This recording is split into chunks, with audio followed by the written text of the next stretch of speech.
In a humble home not so long ago, there lived a troubled girl. She hadn't always been like that.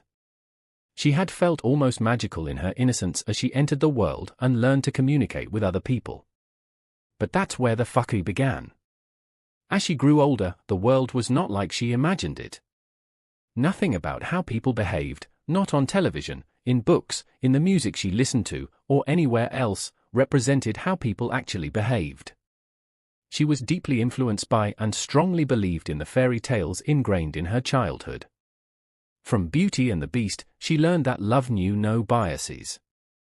From Sleeping Beauty, she realized that witches were terrible, but encountering one was almost impossible, so she focused on the positive, which was Prince Charming or whatever fuck he wanted to be. He kissed Sleeping Beauty and bam! They lived happily ever after. In all the books, they lived happily ever after. She wondered, where was her happily ever after? The wasted brain cells on shitty books like The Swan Princess and Cinderella could have been reallocated to watching real shit like Family Guy.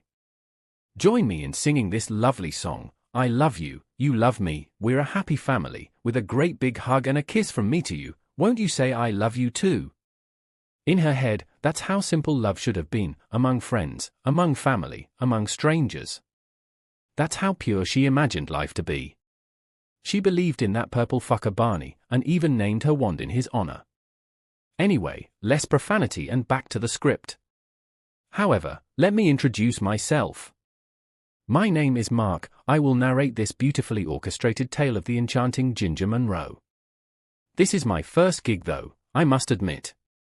So I apologize for any possible syntax and semantic fuck-ups that will occur. My employer didn't inform me that I would also need to proofread and edit, which isn't my strong suit. I had assumed they only wanted me to use my million-dollar voice for the narration. Ginger was, just as her name suggested, very stereotypical. She had a yellow skin tone with kinky, mud-red dyed hair and was adorned in tattoos that told stories deeper than the infinite depths of the cosmos. She was full of life and loved everyone. Though non-religious, from her teenage years she was forever guided by Matthew 7 verse 12, in everything, then, do to others as you would have them do to you. For this is the essence of the law and the prophets. It made sense to her, more sense than religion itself. Ginger had big dreams of finding her happily ever after, a loving partner, a cozy home with children freely expressing their creativity by drawing on the walls, a backyard with a vegetable garden, a swing for the little ones, and a large fruit tree where she could smoke pot and have intimate moments when the world was asleep. However, as she journeyed through life, she encountered people in their truest form, and it wasn't the purity she had anticipated. I can't share the full backstory now, as that's intended for my next project called Sapphire. What I can tell you is that her birth name was Sapphire, and before moving to Scotland, she lived in Jamaica and legally changed her name.